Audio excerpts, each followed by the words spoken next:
It's your boy Dave Jizzle.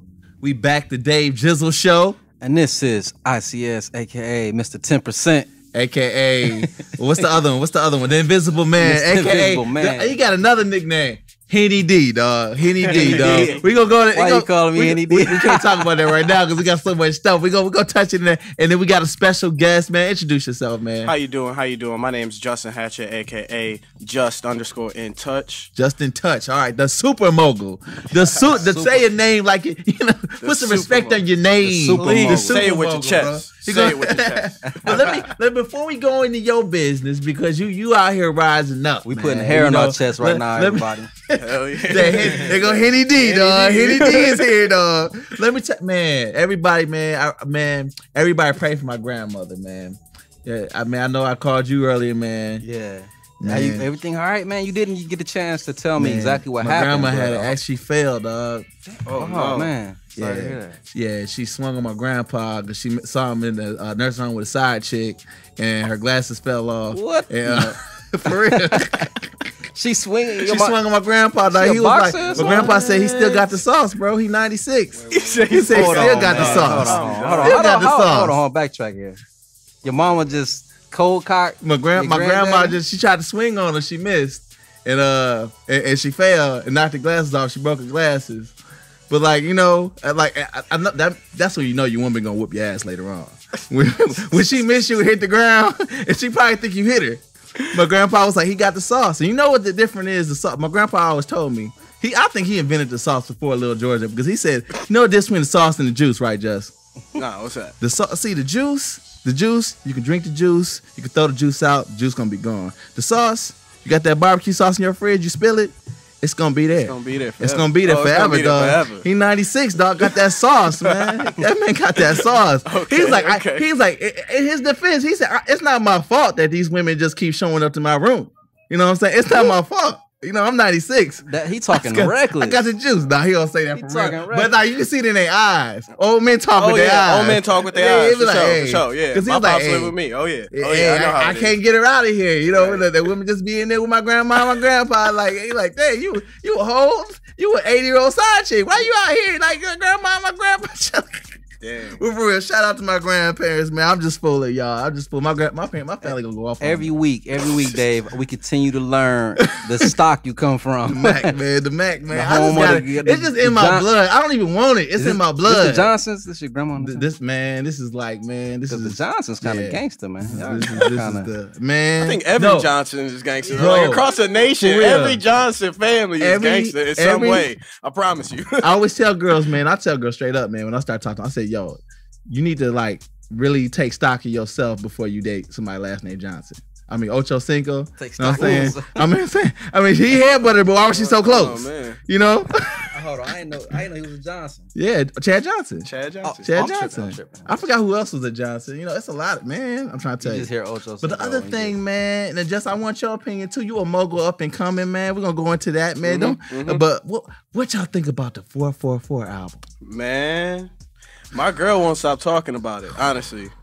And it's funny to me because like when you have such a super mogul like Jay-Z dropped something, you know the whole world is listening. You know what I'm saying? So it's interesting because my girl told me about it before I even knew it dropped. I was at work and then I came home. She like, yeah, did you hear them lessons? You know what's better? You know what's better than throwing money in the club? Credit. I was like, come on. Hey, Henny D. What's happening? ICS. Hey, you know what's better than $1 billion? I didn't forget about you. What? 2. Quotables. Oh, I ain't gonna hold you up, man. I gave it a couple of runs, but kind of in passing. So I really have heard, I'm gonna say legit up to track 6, but it's fire. I'm already trying to rank this album. You took us to business. Oh, it's quotable after quotable. Yes. In a way, this is the most, honestly, pound for pound, all together, this is the most adult rap album of all time, probably. The most adult. Like, I don't even know. I feel like I can't even rank it against Jay-Z. It's another it's a of all time or for Jay-Z's catalog. I mean like that I know of that most adult because it's talking about what you know about somebody rapping about credit scores and stock and buying property and family. Like you over there, don't die for the block that your mama renting, the houses that your mama renting. Like, right. And you know how you tell your younger cousin stuff? Like, you know, you get to we all got that thugged out cousin. You trying to tell them chill. You know, they probably banging. And you like, yo, how you gonna tell me not to come or you gonna tell somebody not to come? You don't own nothing. You know? Yeah. You gotta own something. I feel you. You gotta have something to your name. You gotta have some wealth. Yeah, I feel you. Our people, man, I'm telling you, everybody, man, take notes, man. I mean, they doing it right though. You know what I mean? You gotta get residual income in so many different ways. It can't just come from one way. Oh yeah. It can't come from one way. Let's go, man. I don't want to count your money, man. But you out here making a lot of money, man. Let's talk about you, man. We're gonna talk about secure the bag. Let's talk about Mr. Bag Security, man. Man. All right, so I started my first company at 18 years old. Okay. I was young and out here getting it, just fresh out of school, and I actually worked for attorneys in Detroit. Mm-hmm. So I grew up working for attorneys, learning the ropes of the justice system and learning the ins and outs of the courts. So like I actually grew up in 36th District. Like that's the zoo. Hey, man. That's the zoo. Like since 18. Yeah, since 18. I had people coming up to me when I was 18. Are you an attorney? No, but let me refer you real quick. So that's where that first business was born. That's that business talk right there. Let me refer you real quick. I'm not one, but I get you one. Right. So from there, it blossomed into me getting into the music industry and getting into connections with the people that I knew around me, where I grew up with, and now I'm proud to say that I just signed my second artist yesterday. This dude talking about signing artists, bro. I'm trying to get I'm trying to manage him. Donye Vion, DONAYI, singing, rapping, VOIN. Okay. Yeah, look him up on Instagram. He got that one song out right now. It's called Lolita. Okay. Man. Oh yeah, I seen the pictures on that bad boy. Bro. I ain't get to listen to it yet, but that looked like the art was A1. Yeah. I'm like, okay, he might be something, bro. He should be coming up here. I'm trying to send a lift for him so we can get it done. Look at this dude making moves, man. Gotta get it anyway, man. No excuses. I feel you, dog. Hey, you out here Herb Gotti slash what's the moguls? They ain't got much moguls nowadays. That's a good point, Dave. Like, you got any moguls? Anybody you look up to as far as in business who inspires you for this industry? Honestly, yeah, there are a couple. One we already touched on a little bit. Jay, okay. Dr. Dre, Eminem. Okay. These are people that didn't just step into the game, they changed it. They changed the roads. They made sure that it was paid for the newer artists to come up, find their own lanes. Like I'm so thankful that all these artists actually made it a point not just to bring themselves out, but to go back and try and reach out a hand and bring somebody else out with them. You know what I'm saying? So like all the opportunities that I see, that's why I'm trying to get into it now. It's not too early, it's not too late. It's right now. It's always right now. So that's something that I learned from each of them. Every business venture that they came into, they came out on top just because they put everything they had into it. Looking at yourself, like taking a look outside, how do you want to be looked at by, I want to say, the outside audience, fans, and people, like just the people you motivate? Honestly, I just want to be looked at as somebody who wants to make a difference, somebody who wants to do something and be recognized not only for their pockets, but for actually influencing others to try and chase their dreams. Because honestly, there's nobody out there that's constantly preaching, yo, do what you want. Do what you should do. Do what you believe in. Kind of 444 right now. Yeah, that's what I'm saying, honestly, man. That boy just got done listening to 444, man. Yeah, that's how it is. That's how it is. So, like, man, and then this one thing I got to give you too, man. Everybody want to talk about. A lot of times I know we all, I'm one, so I can't really talk about anybody in a bad way. You know, we get caught up in the cash, we get caught up in the chick talk, the money talk. This is me. I got this. I got that. I noticed you did something that seemed more beneficial to your community and everything with the what was it, the walk today? You did it today. Yeah. Talk that past tense. I've been there. I was at the zoo all day, honestly. Literally. Yeah, all day from 10 o'clock to 4 p.m. Okay. I was out there prospecting for Inspire Network Group. I'm actually their image consultant, so I make sure that they are up to date on all social media platforms and that we're getting events done. So this is my first event that I hosted, which was a great turnout. I mean, we had our top 5 leaders out there with me, prospecting, talking to people that work there, talking to families that were out there. And we're basically just a cancer organization group. What we do, we show that there are products out there that are linked to health problems right now, and we're trying to change the way that everyone sees how products should be used, and also introducing our own product, which is at the same market value as the ones that are on the shelves, but the only difference is ours are a lot safer for your body. So in other words, it's a movement without having to touch too much into the specifics of it or the product, because it's still a cancer awareness movement. We're still just spreading knowledge. We're trying to let people know what is out there and what we can do to prevent it. That's real. That's real important. Talking about cancer awareness. That's something that's cancer deep. awareness, and that's such a big thing because it touches on everybody in a certain way. Whether it's your family member, or your friend, or somebody that you knew, your old teacher, anything like cancer. My mom's a survivor, so I know what you're talking about. It's a worldwide thing, and I'm proud to announce that like my group is doing extremely well. Out of 20,000 distributors, we're ranked number 56 in the nation right now. So I mean, we just getting started. The business is very new. We just started talking about going to the Bahamas with it. America is the next step. This dude is out there. That's why I say you're a super mogul, dog. Yeah. I mean, I'm in touch with the higher ups. Humble like he just started, but like hungry, like he been always here. Hungry, like man. You know what I'm saying? Oh, starving.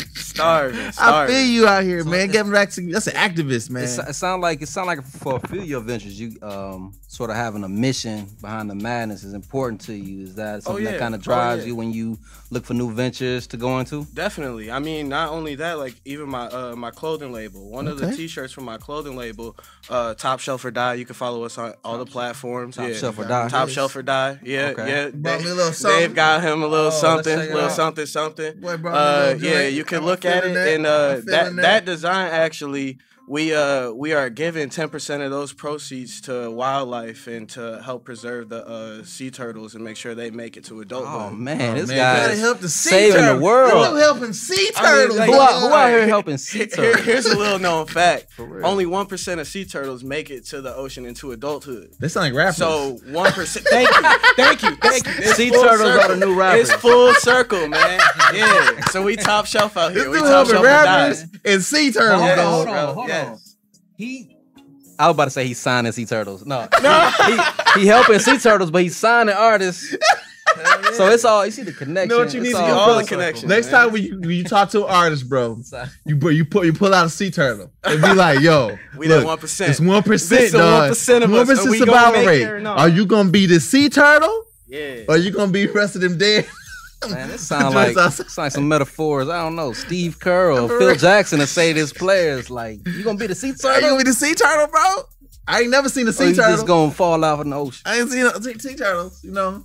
But that's good though. Like I want to see people like you because you behind. That's why reason. Like, and then I give you another kind of hustle, man. Because I always ask people for guests. I'm like, who do y'all recommend as guests? Who do I recommend as guests? And I get a lot of nonsense, man. Like a lot of times I gotta delete the post once I ask that, because I remember I done seen rappers come out with pig masks, bro. Like, hey, interview us, man. I'm like, I'm good, bro. And then like, all kind of stuff. But dudes have me their mixtapes and I'm like, they presentation all wrong, but you came at me right, bro. You was like, hey, man, I'm hungry, man. Yeah. Hey, I got artists. I got, this is what I'm doing. You was like, you made me Google you. That's what I tell people. Like, goal. They got the business cards and stuff, and I tell you like that's cool. But I was told too, make people want to Google you. Yes, make them like I want to show you. That's why my Instagram page is the way it is. Yeah. And it's the same thing as my @just_in_touch.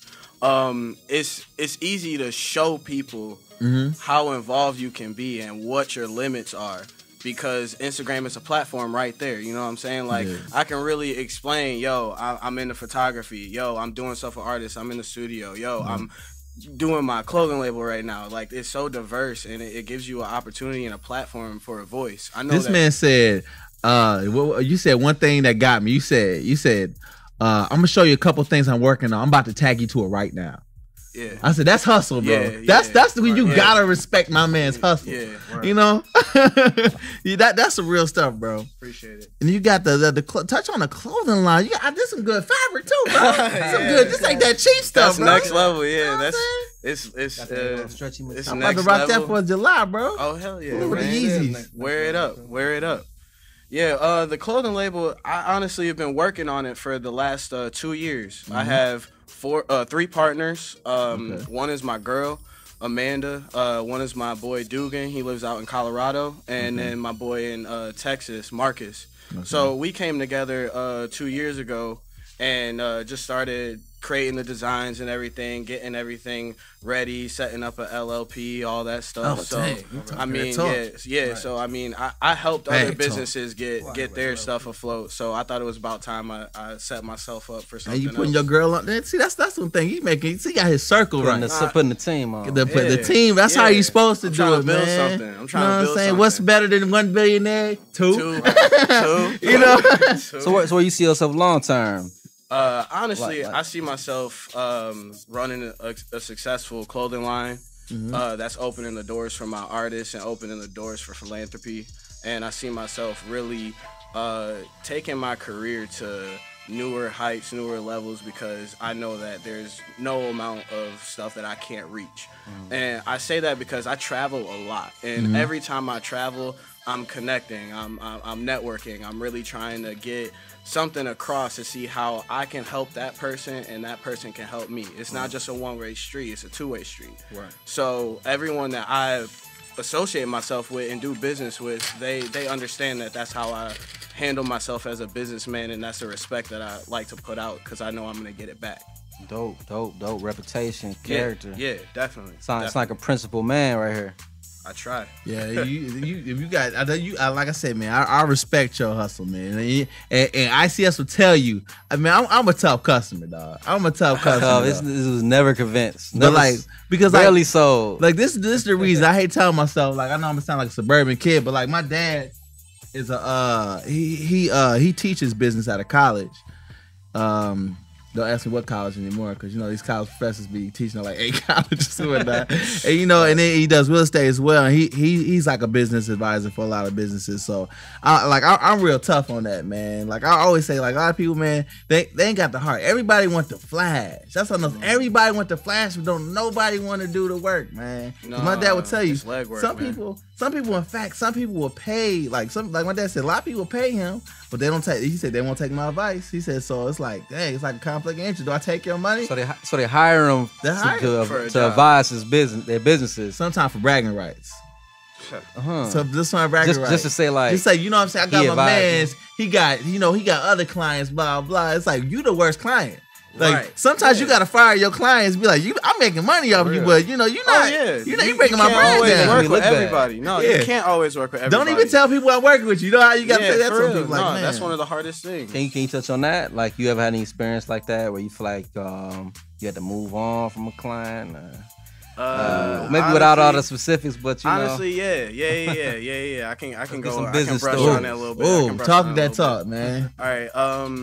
On the real, I was working with somebody who introduced me to the industry as a whole. Like, he was a pretty well-known businessman, good photographer, and he kind of took me under his wing a little bit, but just because I showed that I had ambition and drive and wanted to work for him. So it came to about, like, I want to say 6 or 8 months that we worked together, and out of that time, I really wasn't getting the compensation that I felt like I deserved. Okay. So I felt like it was time for me to move on. We never parted ways on anything disrespectful or anything like that. We were straight with each other. It's just I knew that it was time for me to part ways because he wasn't taking care of my pockets the way I wanted to take care of my pockets. And then a month later, the LLP was filed and I started doing the clothing line. So like I really was like, you know what, let me take myself back from focusing on someone else and let me worry about myself. Yeah. So I mean, I'm grateful for the experience and everything I learned because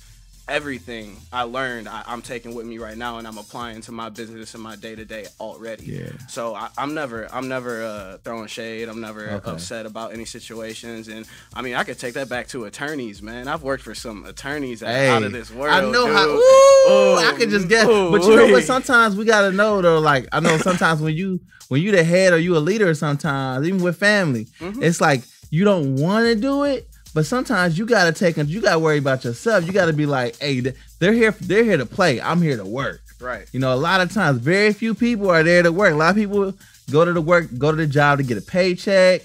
You know, for bragging rights, to say I got a job. Some people, a lot of times, people might have money and work for benefits. You know, I've done that before. You just want the benefits. You know, right. So like, but you gotta realize when people like that, gotta realize we here to work. You gotta get out the way. You know what I'm saying? Sometimes you honestly have to realize what lane you're supposed to be in at that time in your life. And stay in your own lane for a little bit. Really focus on yourself. When the ball is coming, we've all been there. We just here to be there. But when the dudes who here to work, you gotta I'm out your way. Bro. Oh yeah, exactly. Go ahead and do your thing, Playboy. Exactly. But we're gonna go to break, man. Check out some new tunes, man, and we'll be right back, man. We'll be back with Just in Touch. It's your boy Dave Jizzle. We back, Dave Jizzle Show. And it's ICS here with Just in Touch. Mogul. What's up? Multimedia mogul. He'll be a millionaire soon. If you ain't a millionaire, artist manager soon. Clothing designer. Keep it going. Man, what else we got? Renegotiation need another $3 million. Saving the Sea Turtles and the rappers. Sea Turtles, activists, one you day out at a time. Here, bro. Yep. You out here, bro. But you gotta be that way now. Like I used to say, you gotta pick one thing at a time. But you gotta be out. But everything you do is tied together. That's why I like community. You got community. You got the artists. You got the activist side. You got your work, man. You really in these streets, bro. I gotta respect it, man. Thanks, man. I appreciate it. Let's pick your brain a little bit, man. We're gonna run through a few topics. Okay. Some events from the week. Let's get it going, man. What you gonna talk about first? To chime in. We're gonna talk about Henny D. What you gonna talk about first? Henny D about to talk about the biggest moment of the week. Everybody's talking about it. The fans are going nuts. It's the J-Hive, y'all. We're going to talk about it again. Hey, we ain't talking about it enough, dog. Jay-Z releases album. I forget what number album it is. 444. 444. What's the correct way to say it? I think it's 444. Because 4 is so important to him and Beyonce, so that's why he. That's exactly why. Yep. Okay. They got the ring and tattoo. He woke up in the middle of the night and wrote that song 444. 444. Yeah. Straight up. Yeah, that's why it's called. This is the story. And that was so. Who dropping these stories out of nowhere? But how do we know this stuff so fast? I'm like, I didn't hear Jay say this vocally, so I'm like, I wonder like. What if somebody just making this stuff? Because people have done that to Jay before. I've thought about that too. Because like I said before, like my girl is a diehard Beyonce. She is part of the Beehive. I like how you got the J. Does she like Jay? Now. Yeah, she like Jay. Okay, because she kind of mad at him right now. Yeah, she kind of. I mean, honestly, she kind of mad at him right now. He talked about that. Yeah, you might feel a certain type of way, but those are his expressions. That's his feelings. That's what he wanted to release at that time. I can't be mad, but respect it. I like how you got to decode Jay too. Like, he don't say something because somebody said this. We were talking about the blueprint though. That's how it's always been. You need to have at least a lyrical mind to listen and actually take a good everything that he's saying. You know, a couple people told me off rip like they listened to the album like for an hour and a half. I ain't feeling. Look, man, you gotta actually listen to this. You gotta listen. You gotta have to replay this. That's how I was replaying that. Boy, I broke that title app. Bro. What songs y'all feeling? What's standing out to y'all? 444 is my favorite track list. I feel like I should know better, bro. But Bam goes so freaking hard.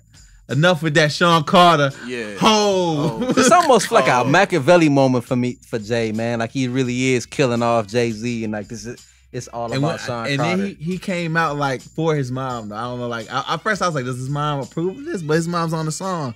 Smile. We talk about his mom's a lesbian and stuff. Like you know she's. But like that, I respect him for being at the forefront of his mom. You know what I'm saying? Standing beside her. And then the story of OJ might be the best song. That states so much. I saw the video. I didn't see the video yet. The video so nasty, though. At first, I thought it was like some kind of fan-made joint. Not to diss it, but it was just it threw me off that it came so quick, and I'm not used to Jay releasing a video like that. Yeah, but it was so thorough. I'm like, yo, did they chop this up? Like, no, this is official. What if this is what I think too. what if Jay-Z didn't even mean to put this album out? Like somebody just leaked it and just talked to him. Because we never see Jay-Z ain't talked about this verbally. We ain't seen this out of Jay's mouth. I mean, they haven't been talking about anything though since the baby's been born. Like they haven't been vocal at all. They've been keeping it real low key. The only person to be quiet and your album got billboards. And, the anticipation been high. I mean, when did he announce this? Maybe about a month ago? Maybe 3 weeks ago? Yeah, around there. I'm just hoping it's #1 because the only thing, like, I'm sure it's gonna be #1, but Tidal still has that more subscribers. So I'm thinking like we all I bootlegged it too. I got Tidal and I bootlegged it too. I listened to it on the sneak. Straight on Tidal. Let me hear your supporting headphone, them black businesses. I gave my Tidal password to a couple of my friends, to be honest too, dog. I try to share, dog. I try to share. I tried to share. I was like, I should have made them get the subscription though, but I just feel like people really need this inspiration though. That's for real. Spreading that is important. I saw somebody on Instagram said, "Send me $3 PayPal." I said, I'll link it to you. I'm trying to give you $1 million worth of game for $9.99. Come on. I'm like, come on. Wow. I'm like, how can you hate this man? And then when he said something, now this is the most educated. Now, I won't say the most because he got so much educational things. When he said, he made me think. He made me want to run out and really get on my grind. When he said, I bought a painting for $1 million. Next, 2 years later, it's worth $2 million. A few years later, it's worth $8 million. And then he said after that, it's gonna be I don't know. After that, the numbers was just crazy. I was like, I need to get on my painting because I got painting people. My mom is into that too. He got me thinking about all kinds of opportunities like that I may have missed or you know, just being more woke to things like when he was talking about that building, said it was worth $2 million. I was about to say that. Then it was $25 million. And Dumbo. Like, how I'm feeling, Dumbo. Like, I mean, the bars are there, the lyrics are there, the quotables are there, but the knowledge and it's real. Yeah, like it's real. This is real talk. What I've been waiting for from Jay for a minute. You know, some people say they like Magna Carta. I love Magna Carta. But I don't know why. This is another side. This is another side I've been looking to see, like beyond. I got everything. Yeah. What's the lessons behind? What kind of peel them layers back a little bit? So I think Magna Carta, like, cause I'm hearing a lot of people now Magna Carta. I thought everybody loved Magna Carta before, but now I'm hearing backlash. People like, oh, I wasn't really feeling it. I think Magna Carta was deep. It might have been too deep for some people. Yeah. And that's why I think with this album, he said, you know what? I'm gonna go deep, but I'm about to break it down to so essential. I'm not gonna have no hooks, no choruses. It's no choruses. It's very spoken word is maybe a stretch, but it come off very conversational. Yeah, like I told my homie, I'm like, it feel like we just, you know, sit on Uncle Hove's lap and he just telling us stories and wisdom from when he was a youngin' to that's real. He just dropping so many jewels, man. You know, he said when the 444, he had the deepest line when we said about Beyonce. He said, you know, you just mature faster than me. He hit me because I was thinking of my situation. He was like, I'm sorry I was blowing you up when you was in Paris. No, he's like, I was going, I said, no, we don't want to admit that, but we all do. We all been that dude. You miss your girl, or you wonder, we was just talking about it, wonder what she doing, and now you out here texting, you know you look crazy. Oh, yeah. But you don't even care no more. You past caring. Nah. You 8 bubbles in. You 8 bubbles back to back in the text message. Hey, babe, where you at? Hey, what's going on? He said he was in Paris. I was in Morocco and Barcelona doing that. I was like, hey. So, guess what I just did? Waiting for that bubble to come back. Right. Hey, man, we got some people on the IG Live. Okay, what they talking about? They kind of watering it down. I don't know. You tell me if it's hate. She's saying it was just an album of confessions. Usher already did that. Okay. Come on. Okay. That's too different. No. Okay, difference. Oh, man. Huge difference here. And not to get too deep, but confessions was honestly, if you ask me, rushed. Because he got this gonna tie into something later, but we gonna let. I mean, you see what I'm saying though, because there was a lot of speculation and a lot of stuff going around when that came out. Like this let me hurry to get it out. Yeah, exactly. Let me hurry and get it out there. You're right. This is something that, like you said, we had no preparing. Mm-hmm. We had not it was just a drop, leak, done. Yeah. So I see. We thought where it was a rumor. coming from. I wonder how long it took him to record. Yeah, honestly, it could have been a rumor. We was talking about Bill Cosby and Al Sharpton with the. I said, no, this dude. He was Al Sharpton with what? Well, he's talking about Al Sharpton taking selfies. Right. And Bill Cosby. Yeah, that's another thing I appreciate about Jay. That's why I'm wondering, does anybody know how long it took him to produce this, get this album going? Because the current events he'll have in his music, it be super recent. They be like, yo, did you just throw these songs together in like a couple of weeks? 2 days ago. Jay-Z, the rumor is though he made Blueprint within like a week or two. So I'm like, he might have did this a week or two ago, or not even a week or two ago. He might have did this last week. Impressive. Part of it. I still be a little skeptical, I'll be honest, but yo, that's impressive, man. No, I wonder how his engineer worked. Like his engineer had to be sweating bullets. Like I get this out. Right, it's crunch time. Oh no! Oh no! It's home. You got you got the real bullet and this is like the first time I believe that Jay recorded an album that's solely produced by one producer, which is No ID. Oh yeah. And I was reading a Rolling Stone article but I do earlier. got a theory too. What's up? It was, if you listen to the title, like at midnight, because it came out 11:58. I was on it. Yeah. And it was mixed kind of weird when you first heard it. The next day, that boy mixed perfect. I was like, did Jay rush that out? Well, go ahead with your point though. That's my theory. That's my theory. Oh, See, you said okay. Diddy? That's what. What you mean like when you say Diddy rush out? No, Jay-Z rushed it, guys. The mixing. It was like.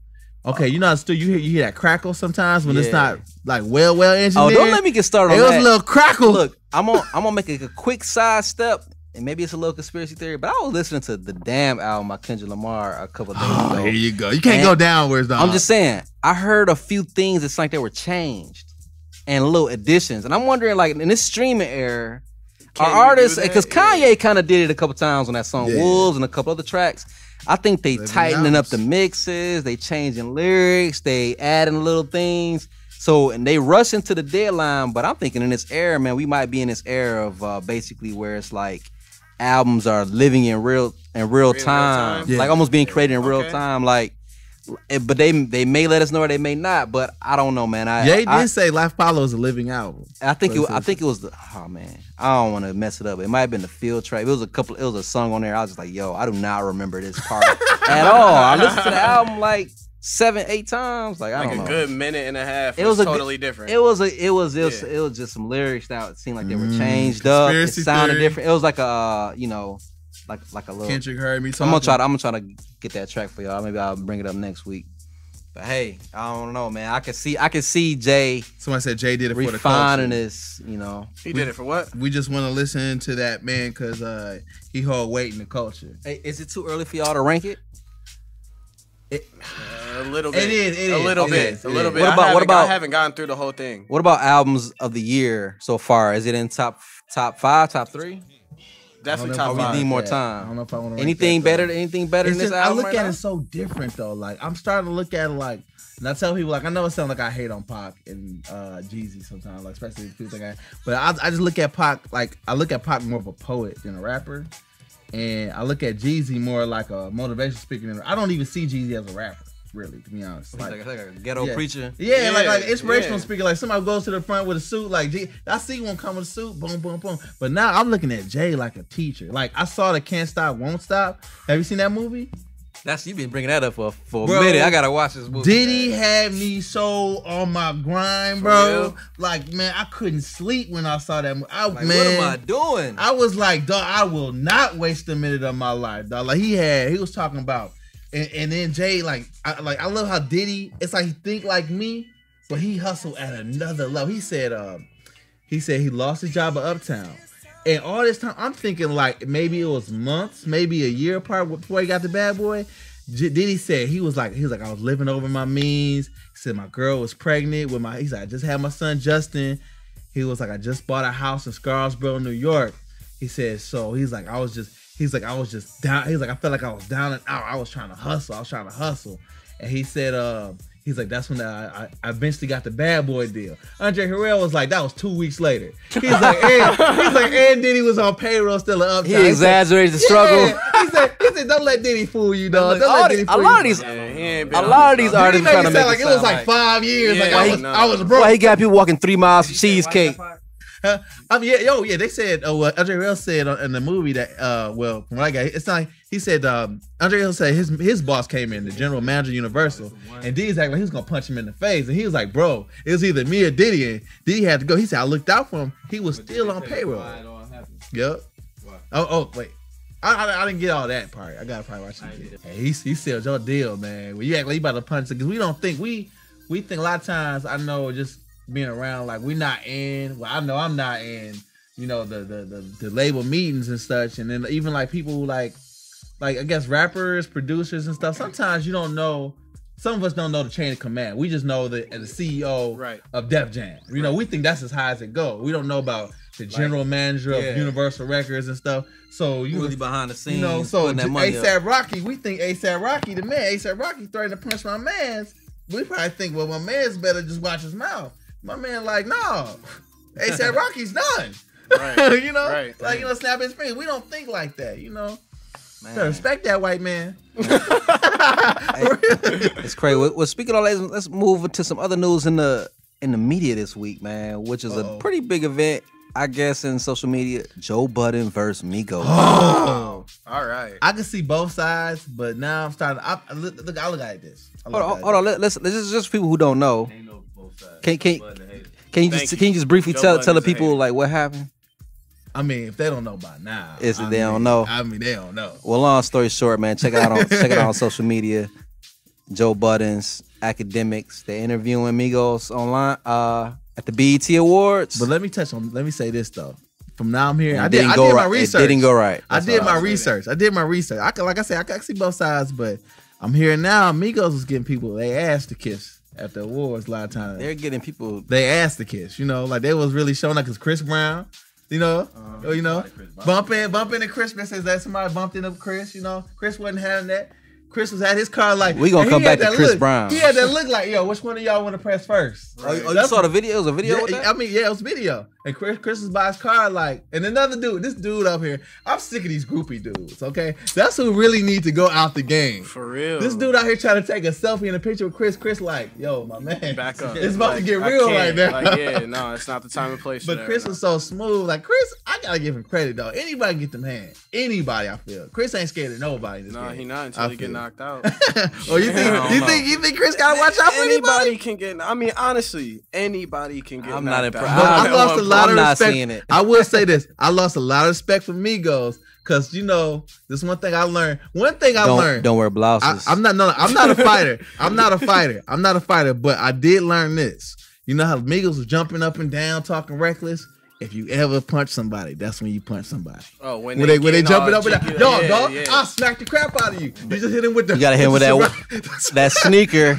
People don't like it, but hey, soon as you start talking too reckless, and if I think you coming, it's just here it come. I got a lot of racked up W's off of that sneak punch, dog. You gotta throw your weight in there. Threw everything you had into that. That's man. And then run off. So what y'all think, like man? that. I feel like something like that. It's never gonna come to that point of throwing. Yeah, just because I mean, you think about the full image of everybody's credibility and all that. Security was deep there. Security was deep. Yeah. Security was right behind them. Like maybe the wrong security guards, but there was some security guards. They said they got the marshals out there with choppers. So who y'all think was tripping? Was it Joe Budden? Was he unprofessional? Was he annoyed of Academics, or was Migos just bad interviewing? Let me say this though: Joe Budden does have to be more professional about how he acts. He does. But in that sense, I'm usually 90% of the time I'm on the other side. It's like, Joe Budden, you need to grow up a little bit. But this time I gotta give it to Joe because I'm like, you know, their body language is kind of off. You know, their body language, and then you know, you just chill. You wasting the time. Like, you know what I'm saying? We got people like this dude who really on the up and rise and really grinding, and you wasting our time on the carpet, dog. You chilling, you know, giving dry answers and stuff. And they said the producer did say rap, and he say rap. And DJ Academics, I gotta follow him more than anybody. Academics, get off these dudes. Academics gotta get off. You heard his response. It looked like that's what made Joe just drop it. And I thought he was like, "Wait, did you really just say you my favorite?" Man, from my perspective, I thought he was just simply annoyed at Academics because I was annoyed of the questions he was asking. Like he should have asked, like, "What did you say? Could you repeat that?" And like Academics was just what? What? He too new. Like they gotta train Academics. Like I won't fully fault Academics, but they gotta train. I'm faulting Academics. academics. But like, I almost feel like Joe wouldn't have even tripped out. I just want to say this is like, I love the Migos. Like you honestly can look at his body language. His entire body language changed each time academics open his mouth. Yeah, that's what I was like, yo, look at this. First he swayed his arm. And he gotta let people stop. And apparently he's gotta stop letting people bully him too. Bro. Look, academics came on his YouTube channel basically trying to say that Joe Budden had gotten into it with them previously that day at the mall. Like, there was some sort of built up animosity. Too, I don't know how true that is, but I just kind of feel like academics was a little bit out of touch with the reality. I feel like that's an excuse of his sort of trying to trap Migos up in that question. Academics thinks these rappers are his friends. Like, he's like, you little us. He's like, I'm in. Everybody's my friend. Like, no, that's when people we gotta understand. Like, some people you might even know a rapper or work with the rapper. That's not your friend until that's your friend. Like, until you're not if you're not hanging out with him, eating with him, drinking with him or something, that's not your friend. Yeah, you know what I'm saying? An associate. People don't understand that, bro. You know, you try to go, and then, but they said one thing too, and I guess he went too far on Lil Yachty. I guess somebody was yelling off camera. That's another thing where I gotta say with Joe. That's where Joe is kind of wrong too. My man was yelling at camera, kind of heckling or whatever. That was from QC. Joe should have nipped that in the butt, stopped that interview right there, and addressed that man. I mean, if it's that serious, he would address that man. Hey, man, we got an interview going on. But you know what I'm saying? Like, ain't nothing wrong with that. I would at least did that. Honestly, like, you want to hop on stage and talk, man? You know what I'm saying? Honestly, if you ask me, there was too much negativity to talk about with this show. I feel like the coordinator need to get a kick in the ass for real. Because if this was one of my events, I would have been mad to the highest quality because, one, my artists shouldn't be acting like that. Yeah. Two, my photographers and interviewers shouldn't be acting like that. Yeah. Like, we out here to make, like it goes higher up. That's why you said the producer said cut. Everybody should be on the level of, wait, who am I supposed to be looking at to give me the go-ahead to stop this, to do it the right way? There was too much relaxedness going on there, and that's why we had so many hiccups. That's what happened. Academics, too. I've seen it with too many events. Too many events. They say he didn't have, like, a headpiece or something. Yeah. So I was like, why y'all interviewing if y'all got no earpiece, man?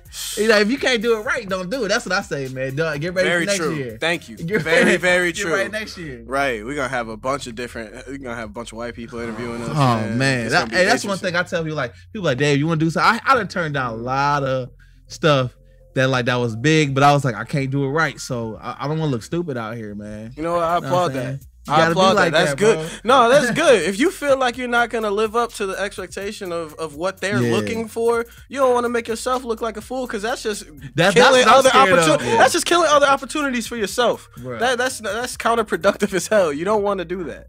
So I appreciate that. You was like, you know what? Let me take a step back. Yeah, let me take a step back. What let me they asking next for. Man. And that's not even anything against your skills or anything. It's just they're asking too much. Yeah. Now, hopefully they found somebody to fit the part. But hey, I'm not about to be the dummy. Because like auditions, like I know, like when you do audition for stuff, like, and let's say sometimes you can get a part because you know somebody automatically. You know you're gonna get it. But it's like it's always somebody hustling. You know what I'm saying? And that should be his. If he really hustling, and I know I don't have time like that, whatever, do it. You know what I'm saying? I gotta hand it to my man. Right. Because otherwise he should sock me in the face.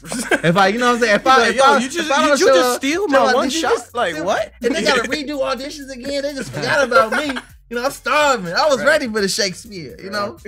Hey, let's move on to sports pretty quickly. Oh boy, what you want to? It's a lot of things that had transpired this last week, and I'm pretty sure this is only the beginning. We got some major trades in the NBA. Before trades, we have the firing of Phil Jackson from the Knicks. Get him out of here. And I just throw a couple others out there, and we can touch on whatever. We got the trade of Chris Paul from the Clippers to the Houston Rockets. That's a good one. That's a good one. And the biggest shocker of the week for me, Paul George to the Oklahoma City Thunder. That's like Diet KD and Westbrook, to be honest with you. Like, Diet KD. That's the disrespect. That's Diet KD. Like, I like Paul George, but you gotta think like Paul George will be 27 this year. About 27. Still very young. In basketball years, 27, you good as you gonna get. Getting up there. You good as you gonna get, baby. I don't agree with that. That better be your prime year. 27 is the prime. Like, when you're young in the NBA, you're good, but you don't know a damn thing. Like, you don't have basketball IQ. Let's put it this way. If he don't do nothing this year, this is the year they want. If you want a Paul George on your team, you want him in there right now. 27-32. I say this: if Paul George don't get like his 28 points or whatever it is this year, yeah, you can go ahead. They do need another piece. You can go ahead and not be an all-star, dog. You can go ahead. And I forgot about Jimmy Butler to the Wolves. It's been a few things actually, man. Damn, the Clippers got rid of everybody. Huh? Oh yeah, man. Clippers say, "Yo, we clean the house." Bill. Oh yeah, yeah. JJ Redick, I just saw it now. He on the Sixers. He's on the Sixers. He's lying. No, that's what I'm saying. They really clean. Before we walked in. You gotta have an ESPN app. Like, I actually think that's a good move for them. But you know what? This is one. They need a veteran, man. They don't have no veterans over there. Are people this one? And I'm wondering this too. This might go in LeBron's favor. Are people too scared of the Warriors and not paying attention to LeBron? Because everybody's moving away from the East. Everybody's trying to compete with the Warriors, man, and forgetting about Cleveland. Cleveland about to win about 70 games now, man. The East Conference about to be a cakewalk. The Bulls, Wade gonna get 30 points a game. And his old butt gonna be. Where Wade gonna be at? He gonna be on the Bulls. He's still gonna. They say he might get bought. They said my boy Wade is on that hustle. My boy Wade always. He was he opted in for this year, last year, $24 million, and said, "Can I get bought out?" No, you just opted in, dog. You can't. That's not how this works. But think about it. If you want to start over, you want to just do it all over. It's again. a business, hey. But he might. I think Wade will end up back at the Heat. I actually think, but this is my thinking opinion. About that too. He probably end up at the Heat. But I'm saying, I think everybody should go over to Cleveland, man. This is a good time. Swallow your pride. Go to Cleveland. Get that ring, ride out. Talking about Wade. Like Wade, I'm talking about Melo. Get that ring, try to get that buyout, get your chips. Get your chips, whatever you want to do. You know what I'm saying? Get that million, that 2 million. They probably get you, they'll scrounge up 10 million. You know what I'm saying? Ride that bench for that team. Go about 5 more years, be a good 6-man, ride out. So if Wade went to the Cavaliers right now, you saying he would start behind? Right, he wouldn't start. He would JR? They would. I'm just saying. I'm not saying he's not better than JR, but his body is like it's kind of broken down. Melo ain't no spring chicken either. We can pretend like, and then Melo, like I said, Melo averaged 25 a game and shit. But he don't know how to make the ball flow. Like when Melo get the ball, think about it. He's moving. He's moving so much. He's not building any sort of chemistry.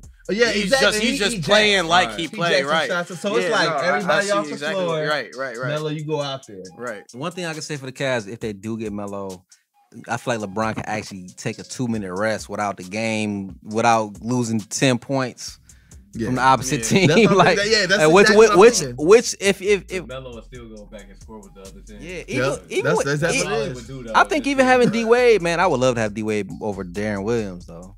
I don't know what Darren Williams gotta go. Like I don't understand. He a liability. He is a liability. I don't know what happened. What happened? Like I thought he was at least a 10-5 guy. I don't know what happened. And this is a person come from. I was a D Williams fan in his prime, man. Don't trust a man who calls He was himself a dime. He was one of my favorite point guards, man. Don't trust a man who calls himself a dime. Man. They used to call him the D dime. So I was like, nah, bro, you need to really work on that nickname. Hey, so like that was like. And then, but I say, don't get rid of Love. They want to get rid of Love. Do whatever you can to keep Love and add. That's what the Warriors did. That's smart. Don't take nobody away. Add to what you got. Yeah, Bill. If they take away, you got to make the team learn each other again. If you add, you know what I'm saying? These 3 dudes just got to learn the squad. So we running out of time. So what else y'all want to go over? To ask your question. What's Perfect up? Time. What we gonna call this segment? Man, we have to refine it, but right now we're gonna call it ranting with ICS. Ranting with ICS. Hey. So I was talking to Dave earlier this week. Okay. I don't even know what quite. Let's talk this I think I was probably working and just trying to look at some. I don't know. I wanted some little slow mo, little R&B to listen to. Mm-hmm. Not to sex Dave, but I told this guy, man, Chris Brown is overrated. Woo! And he was not feeling that at all. Oh man! And he came to Chris Brown defense. My light-skinned brother, dog. He began to tell me about Fame is a classic. Fame is a classic. 10 is a classic. Or is 10 is a classic because we counted Listen, thing. Chris Brown is to R&B, what Jay-Z is to rap music. Every time you count Chris Brown out, he come with a banger. I counted him out. He came out. Yeah. These hoes ain't loyal. I was like, oh. Hey, on that point, let me just tell you my reasons for saying this, and just let me know what you think. So, I'm probably gonna sound like academics right now. All respect to Chris. He's one of my favorite. Nah, Chris Brown is a talented brother. He's been, delivering us hits for years. He does his thing. You know what you're gonna get with Chris Brown, but that is exactly my point. We always know we're gonna get the same song from Chris Brown the last 6-7 years. You said the Chris same Brown didn't song. mature too. I don't feel like Chris Brown has evolved as an artist. I feel like the first two albums, and I feel like Chris Brown at this point. What else do you have there? Where's the substance? He has, because he has become first. It was she got that lovey kiss. Now I want to F you back, sleeker. Like, come on, that's maturity. That's maturity. Is that what that is, right? Lovey kiss. I'm gonna F you back, sleeker. Like, come on. What more do you want? What more do you want from that? Oh man. He went from lovey-dovey to effing a girl back sleep. How old is Chris Brown now? Is Chris Brown? How old is Chris Brown? Is he 30? Is he 30 yet? He should be 30. 30, 32? He He's need to act like he's 28. 30. He's 28. Are we sure? You give him a year? I'm a Chris He's fan. been around so long. All right. I'll just say this, man. At this Give him point, some respect, man. at a certain point, I just want to see Chris Brown reach maybe at a 4.44 level. Like, just give us something, a different side of you. You ain't gonna get that from Chris. And I just feel like at this point, I'm not convinced that 15, 20 years from now, we gonna really be listening to Chris Brown records like that. I feel like, well, I'm not gonna even say that. He need one more signature album. I just say that. Well, not a signature album. We need an album that's just not all singles. We need an album with a story. A story. To peel some layers back. He's capable.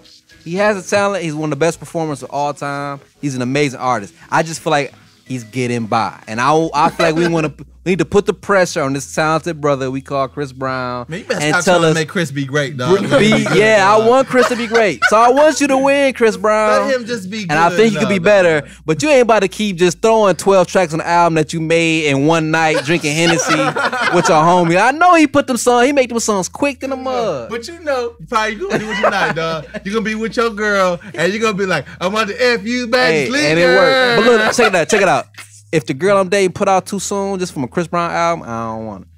You tripping? It's you tripping? I done smashed some girls pretty Ricky. All right, well, so I don't. I hate to say it. Well, I might refine that statement just a little bit, but all I'm saying is, it's basic. I need more substance. I know you're talking about, like, I feel like this. See, now this is what you gotta think. Like, before we go, I gotta say this.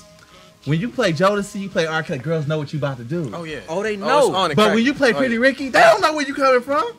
They trying to figure out what it is. Hey, Pretty Ricky worked though. Pretty Ricky. Cosign. They won't admit it. I want to get juicy, baby. And it give them nostalgia. Push it. Oh, dog. Man, but you just go for the neck. You go right for the neck, dog, and just hope no Bill Cosby situation happens. Like, stop. My bad. Hey, man. But Chris Brown, man, you in your late 20s, man. We probably gonna be around for a while. I just don't want to hear this for the next 10 years. I think you can do better. You ain't gonna get no new edition out of Chris Brown. So you gotta just let that go, dog. That new edition movie stepped the game up for a few people. Y'all want a man with you ain't gonna get that sensitivity, man. But that's Dave. I'm Dave Jizzle. It's ICS. The special guest, man. Just_in touch. Oh yeah. Look him up, man. Look at him. Show him some support, man. Show him some love, man. Top shelf. We need some support. I'm looking for brand ambassadors right now. If you want to link up, connect with me. Hit me on IG. And tell me that IG one more time. Just_in touch. Word. Yeah, follow me on Instagram, Dave Jizzle, and go to my YouTube, youtube.com/Dave Jizzle Comedy. What's yours now? And ICS at Cold Wide World. You know what it is. This is the Dave Jizzle Show. Goddamn! And we out of here. Yep.